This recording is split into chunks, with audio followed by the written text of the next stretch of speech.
Welcome one and all to one of the last shows before the big old holiday break of just a couple days. I'm John Erola. It's a Friday show, which means we've got Brett Erlich. Brett, how's it going? Oh, it's so great. I'm so happy. My friend John's gonna play games with us tonight. That's on Game Busters. Where are we gonna be playing and who are we gonna be playing with? I don't know. Well, first of all, you know what we're playing, right? You said we were playing Fortnite. I said Fartnite to John. I'm really excited. I want to do that. Wife, what are we doing? Is she in the chat? We had this discussion and just forgot about it. It's not like sure, she says. You have to like read the tea leaves. Let's do Fortnite. Let's do Fortnite and sabotages and all that stuff. We'll have a great time. It's the final Friday of programming for TYT for the year 2021. Notwithstanding what will probably be an awesome New Year's Eve celebration where we drink and do power hour with amazing moments through the year. Wife has been, there's just some great surprises in store for New Year's, but this is the final Game Busters officially scheduled for the year. So come on in. Help Brooke meet her subscriber thresholds for bonuses.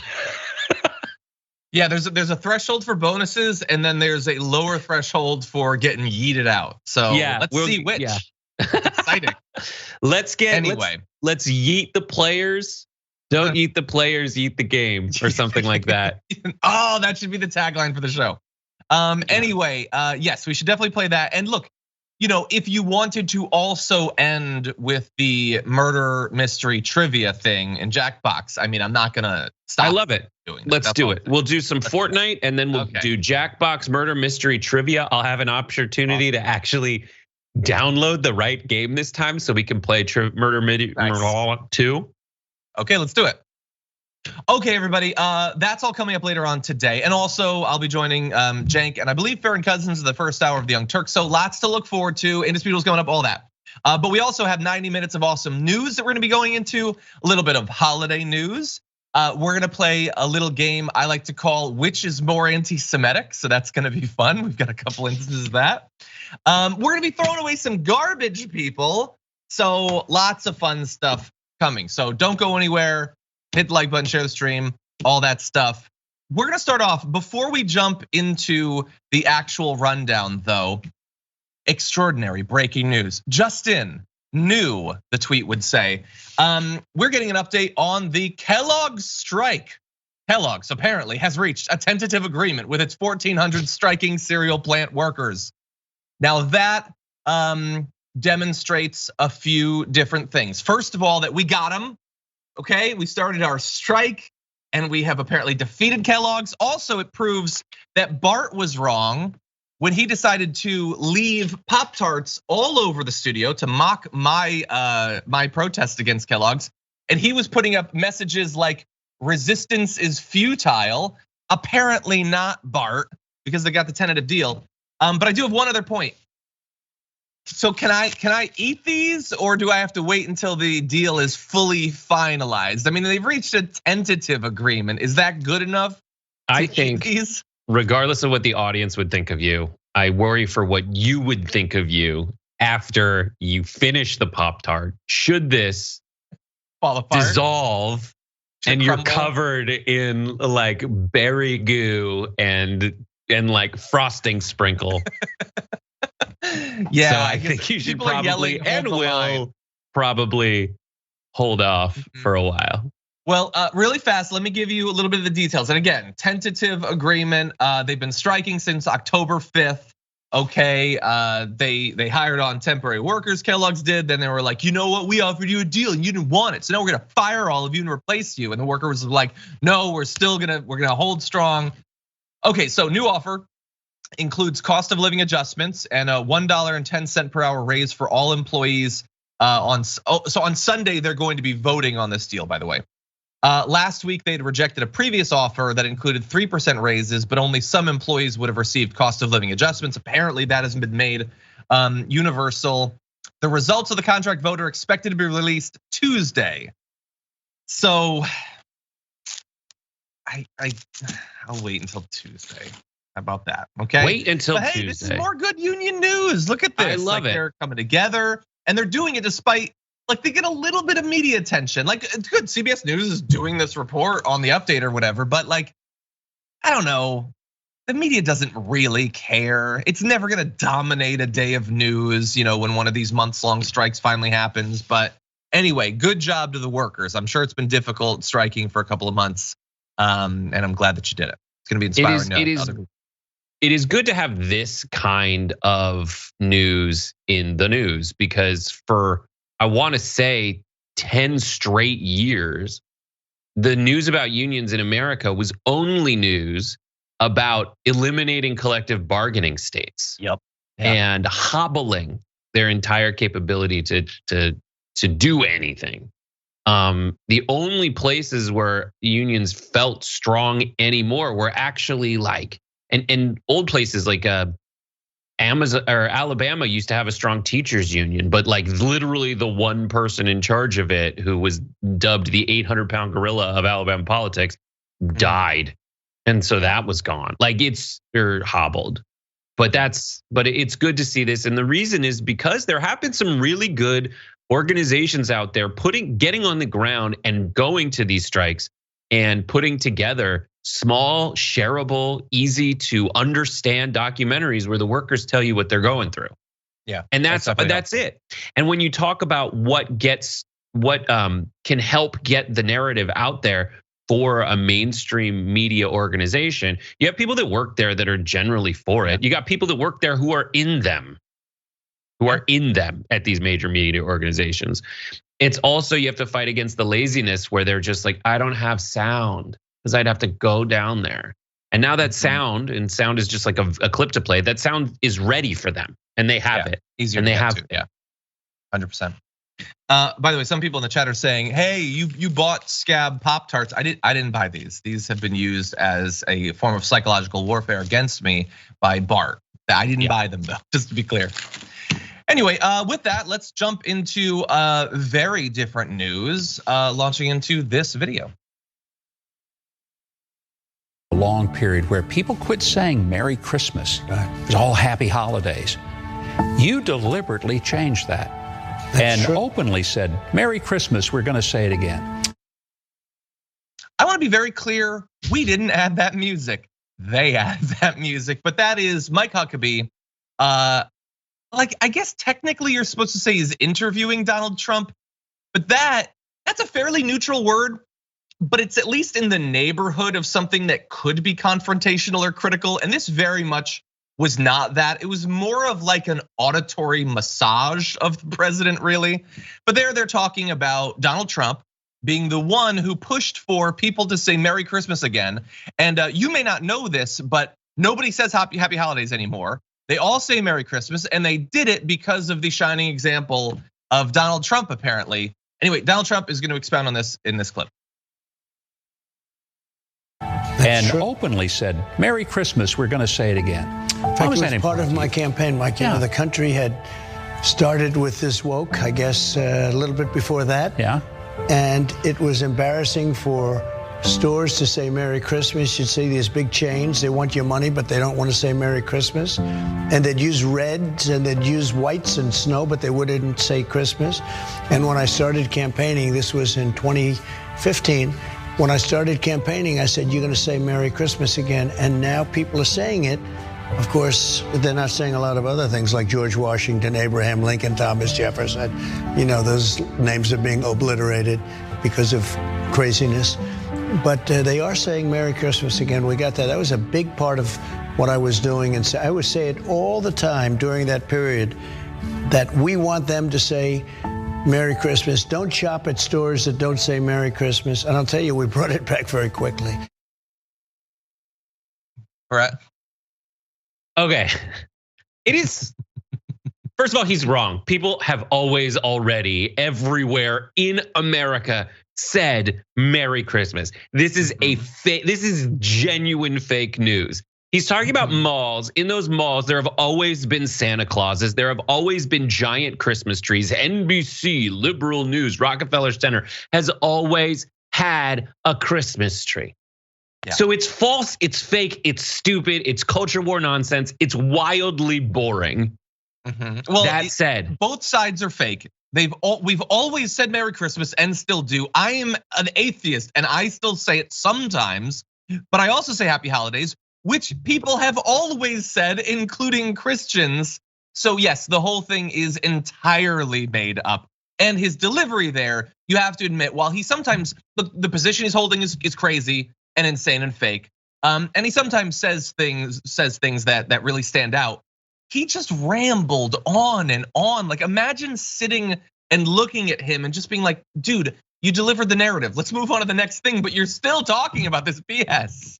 It's so great too, because it's like when you had a relationship and then you break up and you haven't really talked to or seen your ex, and then you see them and you're like, oh my God, I lived with this for way too long. I can't, it just punches you in the face. Like, they really were that bad. I'm glad I snapped out of it. It's like the inane, stupid ramblings you don't have to put up with anymore, unless you watch Newsmax and Mike Huckabee. He has at the bottom too, if you want to watch these videos later, just read the scroll. Yeah. They are just like copy paste, lazy culture war stupidity and nonsense. It's amazing. Look at this ridiculous reasonableness in the chat with Brooke Mark saying, also people say Happy Holidays to include both Christmas and New Year's. So like, chill dudes. Yeah, they're stupid, lying fakers. That's what they are. So they have to pretend. By the way, I love, one of my favorite things about Donald Trump's stream of consciousness is how he will inadvertently directly undercut the entire point that he's trying to make.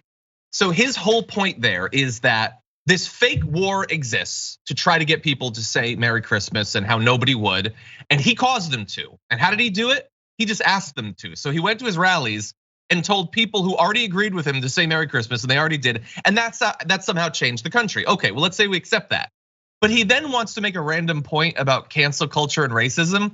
So he says, even though they won't say George Washington, they're not saying Abraham Lincoln. First of all, let's see a citation on that. But then, why wasn't your influence enough to reverse that? I mean, you changed the course of a nation on the Christmas thing. So it doesn't even make any sense. It's so stupid also, but their argument is that critical race theory is trying to get rid of talking about our founding fathers. It's like, no, it is trying to get us to talk about our founding fathers. Yes. So challenge accepted. Let's chat about Thomas Jefferson. Let's do it. Let's chat about that part on the Monticello tour where they're like, you see that nook up there? That's where he kept his sex slave, behind that wall. Yeah. Let's do that. But he invented the dumbwaiter. Cool. That is cool. I do like that. Super cool. So we wouldn't have to see slaves. Okay, well that part's not cool. Thanks. Anyway, so I almost did a thing. So they're asserting that people didn't used to feel comfortable saying Merry Christmas and now they do. And so I literally started opening up tabs and searching for Pew polling, Merry Christmas versus Happy Holidays. Okay, 2013, okay, I've got 2010. And then I thought, no, I'm not actually doing this because it's made up. It didn't change. There's no reason to believe that they altered it. And I saw, anecdotally, I saw information, the percentage who prefer one to the other has been the same for literally decades. It literally doesn't mean anything. So I'm not doing that research. I'm taking a stand. That's a line I'm not gonna cross. Anyway, I am curious about you though. Okay, so we decided, while we're not finding out what the MAGA movement thinks of this, what do you prefer as a greeting in December? Okay, go to tyt.com/polls. We've got a few options for you. So Merry Christmas versus Happy Holidays. So those are the two big titans in this fight. For my Potterheads, I decided to throw in Happy Christmas. And then I don't give a Christmas cracker. So if you don't care and it doesn't matter to you, except maybe you, like me, might have sort of this lingering idea that while I don't necessarily care, when they insist it be Merry Christmas, it's definitely intended to leave out other people. Yeah. So that sort of pushes me towards the Happy Holidays. I would have been fine with your Merry Christmas. I mean, I do Christmas, but you're clearly being an a-hole about this. It is so that all said, it is psychotic to say Merry Christmas to randos on December, what happened to me yesterday, December 16th. Yeah, it's not. It's just so weird to be like, it's not Christmas. Merry Christmas. to somebody you don't know if they celebrate it or not. It's just it's like when you have a conversation and you say to someone like, I bet your mom probably, how your mom does blah, blah, blah. And their mom might have died in a tragic accident or a murder. And you're just like, I'm not gonna bring this up because I don't want it to get weird. Like that should be the prevailing sentiment for most people, not to be like, and it's also weird to be a colonist by just assuming, no, you will do this thing that I do. That's what it is. Yeah, it's so funny because I do like the calculation that I do afterwards. Like, did they think I was were they like, this person seems Christian? Probably. Or were they like, oh, I just say Merry Christmas because it's that season? Or are they like, I'm gonna make sure everyone knows it's Christmas? Yeah, go for it. Do you want some evidence about this? Sir. Okay, Mike Huckabee and Donald Trump assert a few other crazy things about Christmas time, how Christmases have gone under the Trump administration, and who this is really about. So let's jump into this next video. You really did, and I think a lot of people appreciated that it was a part of the American culture. It was a part of who we are. It wasn't to exclude anybody. It was just simply a celebration of what America does at Christmas. And America and the world, but America loves Christmas. Yeah. And whether you're Muslim, whether you're Christian, whether you're Jewish, everyone loves Christmas. And they'd say Merry Christmas until these crazy people came along and they wanted to stop it along with everything else. Yeah, that's okay. This is, I guess they're trying to give a little bit of backup to Ainsley Earhart for her thing about the Christmas tree. Yes, there are likely, I would assume, people of all religions who do some Christmassy stuff. You know why? Because a lot of that stuff had nothing to do with Christianity in the first place. And whatever it did have to do with Christianity has been gradually stripped away by the other thing you worship, which is capitalism, which is fine. It won. And so I eagerly celebrate Christmas having nothing to do with Jesus whatsoever. And that version of Christmas might have some people who are Muslim or Jewish who are worshiping it, but you don't like that. You still want it to be the thing that it definitely isn't for you. They're pretending they want it to be religious. He definitely isn't thinking about Jesus on Christmas. But Brett, you're ostensibly Jewish. What do you think about the claim that this is equally important for every religion? After long discussions at the Erlich household, we have landed on me saying either I'm Jewish or I'm Ashkenazi, because I don't really while I did have a bris, which is arguably the toughest thing to go through, I was not bar mitzvahed, and I have gone to 2 services, but many Seders because they're the best. Yeah, that's true. They are fun. And culturally grew up going to my grandmother's house and lighting candles and finding matzah. Okay, so that said, it is insane for me it is crazy for people to say that this is inclusive of Hanukkah. Hanukkah is inclusive of it by saying Merry Christmas in any way, shape, or form. I think it's fascinating. I love Christmas in America. It is the full embodiment of Christmas because Christmas was like, hey, have 3 kings give you 3 gifts on your birthday because you literally are Jesus. It developed into there was Saint Nicholas who did nice things, and it incorporated pagan tree traditions. It looped that in, and then it got to America, and America was like, well, we like that stuff, and what else is us? Buying stuff and selling stuff. And so it is, American Christmas is different, and it's also from a colonialist society. So it also, after bringing Christmas in and adapting it with mercantile America, is now exporting it to all those places through its other imperialist tool, which is marketing good and media and music and culture. And so we're cultural imperialists who try to use that as a way to get capitalism to be the thing you do when we, either help you win a war or beat you in one and build up your society again. It is fascinating, and I'm sorry that I'm on this long diatribe, but the takeaway is I'm literally 50% Ashkenazi and culturally Hebrewoid. Yes, and that isn't good enough for them. Not your background. I'm saying the fact that Christmas has largely won culturally. They now want to pretend that it's almost like invoking the deep state.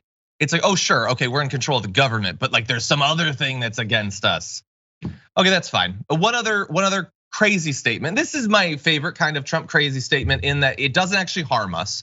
It's just he takes something that he knows not to be true and tries to come up with the most ridiculous way to assert the exact opposite of it. Take a look at this. How does the Trump family celebrate Christmas? Well, different ways for different years. I mean, we had New York. Now we're in Florida. Florida's been a state that's treated me so well, and I still love New York. New York is incredible. Then I had the White House years and having Christmas at the White House and being even the environment. And Melania always did a fantastic job of fixing up the trees. And I mean, she did magnificent displays. And generally speaking, even from the super liberal press, got great reviews, which is shocking, okay, because they didn't like giving us good reviews. And then we now spend it in Florida. And Christmas in Florida is very beautiful. Okay, so really, look, obviously he knows that that's not true. They didn't love, like the only thing you can think of when you think of Melania and Christmas is the fact that she did this really weird thing with the red trees. And he is admitting that he knows that people didn't like it in coming up with the exact opposite thing to say. So that's just, it's a bizarre thing. Who made those trees? But then, like sometimes it was fine. Like if you go to this year, like let's take a look at this other year. That's mostly fine, although he's leaning forward like a weird person. And why are there so many trees in the same room? Why can't you have one nice tree? I don't understand it, but I just love that like the presents under the tree are ornaments. Like what happened? You guys should have harvested those before they fell to the ground. Now they're gonna go rotten. They're gonna just rot. Yeah, and he was asked, how do you worship Christmas? And he just listed all the places he's lived. That's not how you worship. Are you with your family? Because it doesn't seem like they're really involved in this. You're just like, well, there was New York and then DC and then Florida's beautiful. Wait, right. What do you do? Is your family there? It's just he revealed. It's like when you ask someone, there's listen, I've watched and just like that for a long time. I believe women, or Sex in the City. There's an episode of Sex in the City where Clark Gregg is pretending to be a doctor, and he seems like a doctor until Miranda like cuts her hand, and he's like, oh, I hate blood, and then it comes out that he's pretending. That's what just happened there. Is like Trump's like, I love Christmas, and then they're like, can you give us a concrete example of your enjoyment of loving Christmas? And he's like, I hate blood. I don't know. There's gifts and it's a bag of sand. Like that's basically it. 100%, yeah. Okay, buddy, that was a fun way to start off the show. We are gonna get a little bit serious though. We're gonna take a short break, come back, give you an update on a couple different legal cases after this.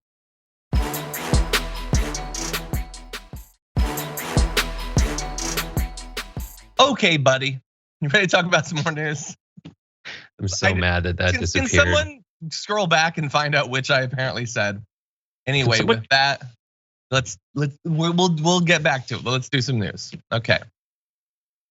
A judge has apparently ordered that the Dominion lawsuit against Fox News can proceed. And in their ruling, and it has revealed some really interesting information about potential legal arguments against Fox News. This is consequential, of course, because it's a $1.6 billion lawsuit that names current and former Fox personalities, including the biggest ones, basically. Tucker Carlson, Sean Hannity, Maria Bartiromo, Jeanine Pirro, Lou Dobbs, a whole bunch of them saying that they brought on people and knowingly spread false information about Dominion, defaming that corporation. Let me give you a little bit of information from the decision. Judge Eric Davis says Fox possessed countervailing evidence of election fraud from the DOJ, election experts, and Dominion at the time it had been making its statements. The fact that despite this evidence, Fox continued to publish its allegations against Dominion suggests Fox knew the allegations were probably false. And of course, I'm not a defamation lawyer or anything like that, but having like the reasonable reason to believe what you're saying is true is a part of that. And they're saying that information had been made available to them. They continued for literally months to spread this information. That seems like a pretty important part of a continuing defamation lawsuit, Brett. Yeah, I'm gonna give you two. Like, here's the two sides of my opinion about this. I'll tell you what I think of the fact that this is going on from a personal standpoint, and then also from a legal standpoint. Personally, I think this is amazing. I think it is so perfect that they're getting sued because this group that is all like, you lie, that everybody out there is lying and we're telling the truth. They're getting called out for potentially having warped the truth. We got to go through all of this. We got to go through the legal prosecution, the legal battle before we figure out what exactly happened. But like the people who have absolutely warped truth in every way possible are gonna maybe be held accountable for it to the tune of $1 gajillion. And it's mainstream media, and they live and die by like what they can say that's horrible that's still acceptable. Okay, I love the irony. I love the instant justice of it. Second, like this is just allowing the thing to proceed. Yeah, that's all. They're fighting, but I just mean they're fighting so hard. Throw it out, and then all their big fans are like, "This is ridiculous and this is insane and the court system is rigged." And the answer is, well, you guys want to make the court system go away. You want to get rid of the rule of law and the adjudication, unless it's part of the judicial system that you've already rigged, that you want to change everything by using political appointments to do that. But I love this infighting between the two of them, the two sides of like, sure. Yeah. Even though it sort of feels like, as in a lot of other things, like the Supreme Court isn't gonna cut this down at the end. Well, we'll see. If it's a defamation suit, this is not it depends on if it's criminal or civil. But like, if it's just like civil court, they're gonna have to pay a bunch of money. Done. Maybe probably not $1.6 billion though, but. Okay, let me read a little bit more from the decision. They said when Fox guests spread or reiterated disinformation about Dominion, Fox did not use the information Dominion provided to correct its guests or to reorient its viewers. Instead, Fox and its personnel pressed their view that considerable evidence connected Dominion to an illegal election fraud conspiracy. Fox News, along with every single news organization across the country, this is Fox, vigorously covered the breaking news surrounding the unprecedented 2020 election, providing full context of every story with in-depth reporting and clear-cut analysis. I mean, that's in response to what the judge is saying, but it isn't actually responding to what the judge is saying. You knew that there was reason to believe that what you were saying was not true, but you cravenly brought on other people to say it, knowing they would defame this corporation for the pleasure of your audience. That's what you did. And their own people did it as well. So really fast, let me run through just a few examples. So Maria Bartiromo brought on Rudy Giuliani and Sidney Powell, in the immediate aftermath of the election to spread stuff that they knew was not true.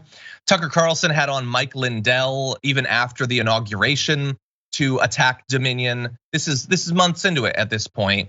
Now, was he having Mike Lindell on because he believed him, or was he having Mike Lindell on because MyPillow constituted literally 41% of all of the ads on his channel at that point?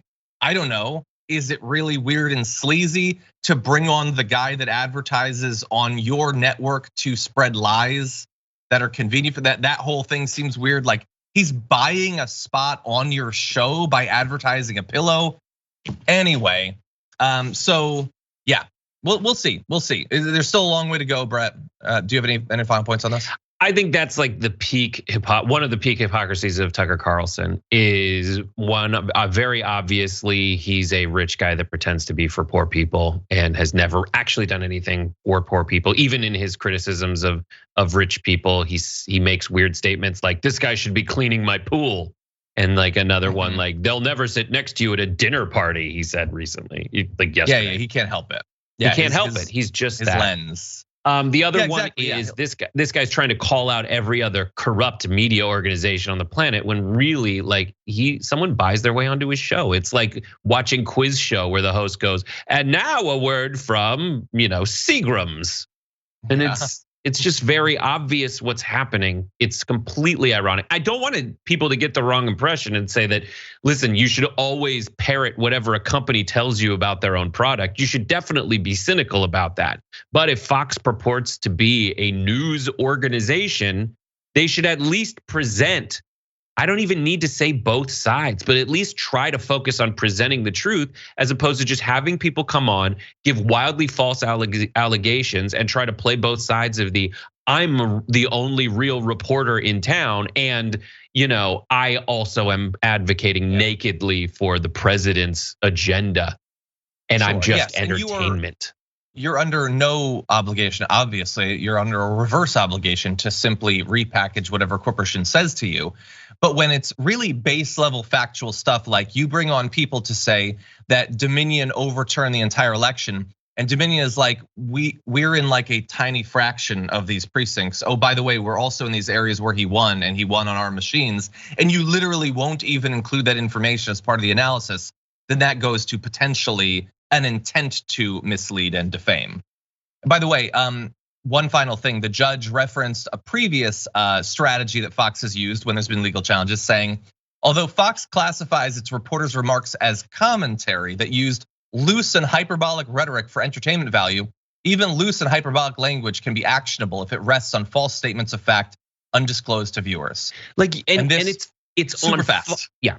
It's on Fox News, not Fox Entertainment. You can't say you're a police officer and do police officer things. Why can you say you're a news organization and only say you're not a news organization in a defense against a defamation or malpractice lawsuit?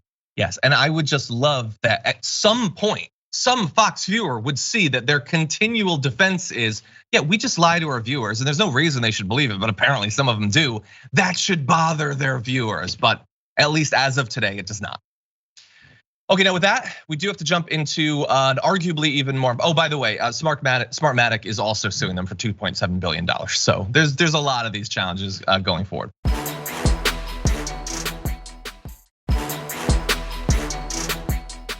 But with that, we're gonna jump into other news. A judge has overturned the agreement that had been set up having to do with OxyContin maker Purdue Pharma, saying that the individual members of the Sackler family who own the corporation cannot in fact be shielded from all legal challenges to them individually. So let's catch up a little bit on what this change is, why it's so important. This is US District Judge Colleen McMahon said that the controversial provision, which we will describe, to grant the Sackler family members immunity from thousands of lawsuits over the public health crisis of opioids is inconsistent with the US bankruptcy code, disagreeing with the court that had approved the approximately $4.5 billion agreement in the fall. Okay, so let's catch up a little bit. So how did we get to the agreement and what does this actually mean? Purdue Pharma back 2 years ago declared bankruptcy, and that stopped, at least temporarily, thousands of lawsuits against it. So 2 years later, a New York judge confirmed a plan that had been approved by a majority of creditors who voted. Purdue would be dissolved and would come back as a new company called Noah Pharma that would still produce OxyContin, but also other drugs. The company's profits would go to states and communities to fund opioid treatment and prevention efforts. As part of this new reformation of the company, the Sacklers would renounce their ownership, eventually sell their foreign pharmaceutical companies as well, and contribute $4.5 billion of their money to state and local opioid abatement funds. In exchange for all of that, all lawsuits pending against Purdue, as well as them individually, would be effectively barred in the future. They would be legally shielded as a result of the agreement that they had been a part of it. And as a weird extra addition, they wouldn't be able to use their name to future charitable gifts for 9 years. That's a weird thing. Anyway, now that deal might seem really harsh. It's $4.5 billion. The company is going to be reformed and all that, but they already made tons of money. There are very good reasons to believe they knew what they were doing. The idea that only the corporation and not the individuals running it and profiting from it should face any legal liability for a crisis that has killed thousands and countless thousands of people was, I think, unacceptable to a lot of people. And in theory, we have to see what happens after this US District Judge decision. This could open up a little bit of legal liability at the individual level in the future. And Brett, what do you think about this? This is one of those very difficult to digest stories because, and I hate to say the word nuanced, but it is overturning the settlement that says here's a bunch of money to pay for what we did wrong. There's a lot of specifics of like delivery of cash that has been changed along the, and different complaints people are having as a result of this. Is it better in the long term for the Sackler family, or like more just in the long term for them to pay this money now and be gone from the company, or have to go back through the settlement process where they would pay potentially less now and open themselves up to future lawsuits going forward? I don't know. I don't know. And you're going to have to sort through all that, sift through all that. Is it better or worse for them? There's going to be a lot of people complaining about this that don't mean it. A lot of people not complaining about it who you should be skeptical of. So in the long term, I think what's happened with the general opioid crisis is something like this. There were some really horrible, terrible, nefarious, money-hungry acts by some people who pretended that this was a wonder drug that should replace a bunch of other things. In the wake of it, it ruined millions and millions of people's lives and ended millions of people, hundreds of thousands, if not millions of people's lives. In the wake of it, we have a situation where the people you got a lot of people who are complaining about how they can't get it and they think that they really do need it that are wrong for reasons such as it has tricked their body into thinking that it needs this. And then also, on the other hand of it, you have people who actually do need these medications, and it's difficult for them to go and get them. It's more difficult. The entire system, because of the acts, in my belief, of the Sackler family and similar weird, horrible pharmaceutical plays, resulted in so many people's lives getting absolutely ruined so that they can make an extra buck. And there's people right now in pain who need that medication who can't get it.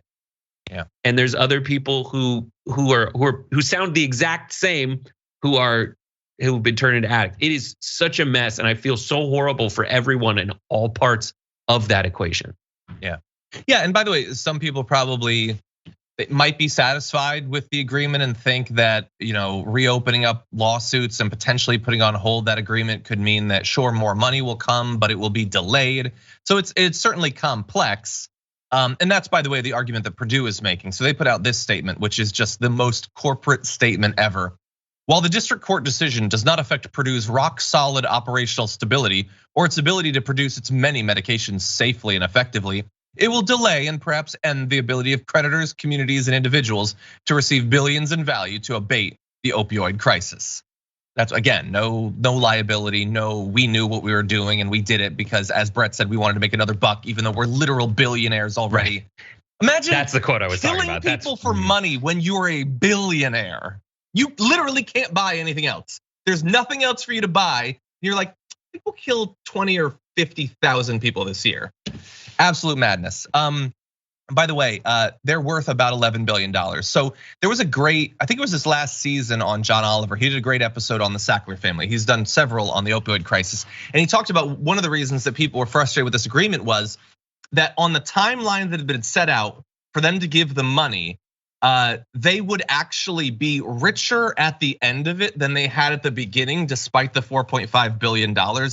Because they're individually shielded and it's corporate money, they're contributing a bit, but it's not even cutting into the money they'll be making during that time. Anyway, there's more details there if you want to find out about it, but he can describe some of the reason that some people were frustrated by this agreement. Any final thoughts? No. You felt like I went over earlier and I just want to make it up to you. Okay, buddy. Okay, by the way, your wife checked it. Apparently I did say, okay, buddy. Okay, buddy, so we're going to take a little break, see what's going on out there. And then we've got a couple instances of anti-Semitism that are just insane. So don't go anywhere. We'll be back after this.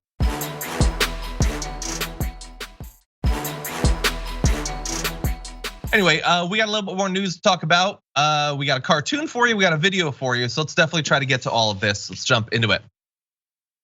Fox was forced to delete a cartoon that they'd posted on their Instagram, and we're gonna show you the cartoon, and I wanna see if you can figure out why they might have had to delete it. So here you'll see George Soros as a puppet master manipulating politicians, and then in the caption, Fox News literally calls him the puppet master. Is it the art style that they didn't like, Brett? Is it the exaggerating of the bags under his eyes? What was the problem that people had with this cartoon? I think that it's when they drew it, the person traced pretty much line for line an anti-Semitic Nazi era puppet master cartoon. Mm-hmm. It is insane, dude. That is insane. I mean, I don't even want to speculate as to what they could have done to make it any more anti-Semitic, because there's not much that they could have done. It's just like a Jewish billionaire. He's the puppet master. That sounds good. So no problems. No problems with this. Anybody? No, it's good. Okay, let's press publish.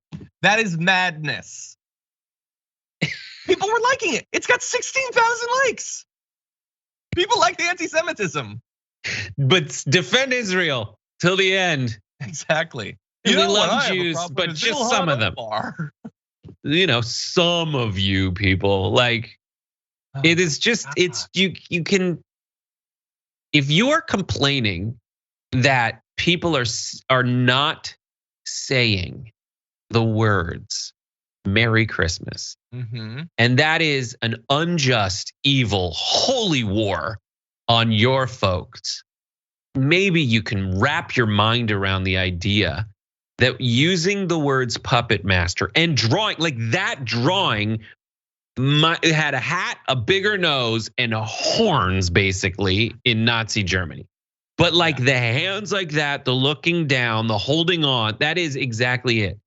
If Fox News, a major media organization who harps on, they're not saying Merry Christmas and that is evil. If they're cool, just pretty much parroting those exact tropes line for line, you gotta recognize that you're being horrible. If you don't think there's anything wrong with that, like you gotta recognize how terrible you're being. Especially if you pretend that on a regular basis anti-Semitism aggrieves you, but you're cool with this and you press like on that. Well, look, it's not just Instagram. Now the ADL complained about that, I think reasonably. 45 minutes before the ADL put out their statement that eventually led to the cartoon being taken down, showing that this is not just an Instagram thing. Let's go to a little bit of what Fox News was saying about George Soros. All it takes, Trace, is one disputed shooting, one disputed arrest. And excuse my language, all hell's gonna break loose. And all this is gonna be excused. And those liberal prosecutors are to go after the police. Police department, they know what's going on. And these individuals are being released because of left-leaning George Soros Democratic prosecutors. Yeah, they just chose one random donor to make the entire thing about, and he's the one that's controlling all these prosecutors and effectively the entire reform movement for our criminal justice system behind the shadows, the puppet master. Well, it didn't stop right there. That was before the ADL thing, but then we moved to after it. So let's go to Thursday on Fox and Friends. Murders, which are up everywhere, and mainly, most cops will tell you, focus on the DAs. And who put those DAs there? George Soros and his fund was out there to put liberal DAs and empty your prisons and not prosecute crime.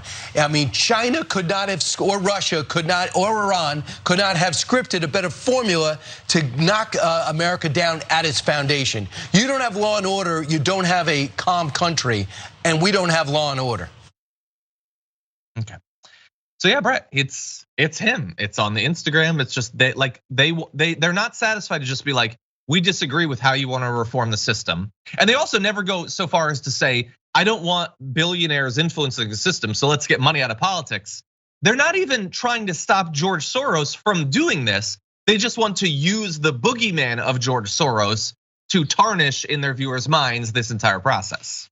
Listen, everyone described in that, everyone involved in that last clip, like in terms of prosecutors, decarceration, Fox News, nobody is being honest.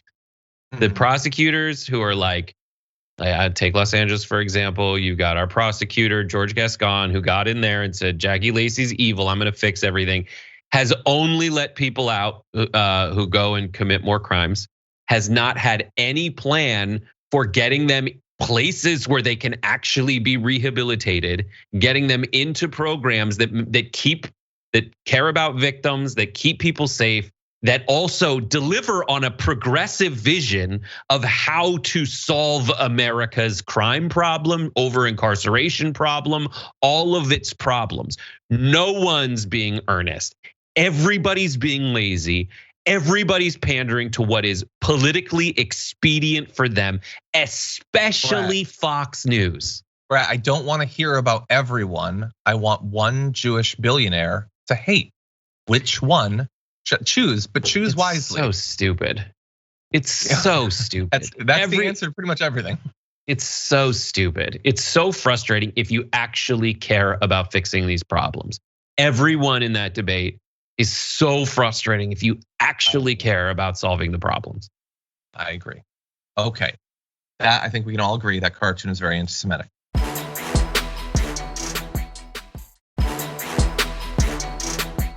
Donald Trump apparently appeared on a podcast, the Unholy Podcast, and he had this to say. There's people in this country that are Jewish no longer love Israel. I'll tell you, the evangelical Christians love Israel more than the Jews in this country. It used to be that Israel had absolute power over Congress, and today I think it's the exact opposite. And I think Obama and Biden did that. And yet in the election, they still get a lot of votes from Jewish people, which tells you that the Jewish people, and I've said this for a long time, the Jewish people in the United States either don't like Israel or don't care about Israel. I mean, you look at the New York Times hates Israel, hates them. And they're Jewish people that run the New York Times. I mean, the Sulzberger family. I don't like it, Brett. Like the position he thinks he's into, like, first of all, just be like, yeah, no, they just controlled the entire US government. So it wasn't just George Soros, it was just American Jews generally, I suppose, just controlled everything, and now they don't anymore, and that's but then he says it's like it's Barack Obama's fault. Like, but you said it as if it was was that a good thing? I don't even know, but he definitely understands better than anyone else the political ideology and views of Jewish people in America. Yeah, he says his idea, he just advocated for America to be run by another country. He said good things about an outside country having total control over Congress. That's the America he wants to make great again. He wants to go back to that. And that dynamic is psychotic.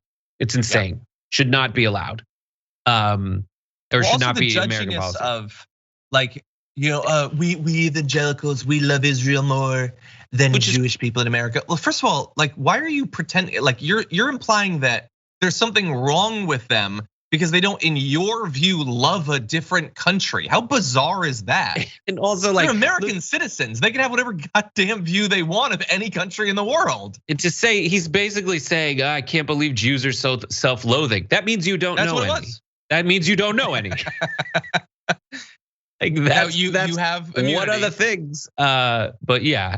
So as a 50% Ashkenaz, I can say those things. But the 100% true thing is that this guy is a great oversimplifier and a great egotist, and you saw those both at play. He says that that Israel, that an outside country should control America. That outside country, I'm never going to question any of their policies in any way possible. They're always right no matter what they do. They're all one block. Like Israel is all one thing in one place. He doesn't even know geographically. Like, come on, dude. He doesn't understand the different regions of the country because he doesn't care. He's a great oversimplifier. And the egotist part is that he believes he's utterly right about that. And he said he's a better Jew than people who are actually Jewish. Yep. All of that is insanity. Yeah. Ugh. So which is worse, that or the cartoon? Real fast. Cartoon. Cartoons, you just can't do. You just can't do that. You need to know better. Yeah, you can't do a. The cartoon's worse than criticizing Soros money because that's a money in politics conversation. If you're having it earnestly, yeah, which you could, and have. You're not. But that's better than I am going to do swastika type stuff on my Instagram. Exactly. And Trump is the same kind of stinky fart nose blindness thing that we've come accustomed to. So it just doesn't hit the same as it did early in his original. That's true. Okay, everybody. Well, that is the end of the hour. Everyone go vote, TYT.com/polls on our holiday greetings poll. We'll have the results after a short break. If you're watching on the members app or on YouTube or on Twitch, we got a lot of news, including the throwing away of our holiday trash. So don't go anywhere. We'll be gone for a few, but then Brett and I will be back. See you in a few.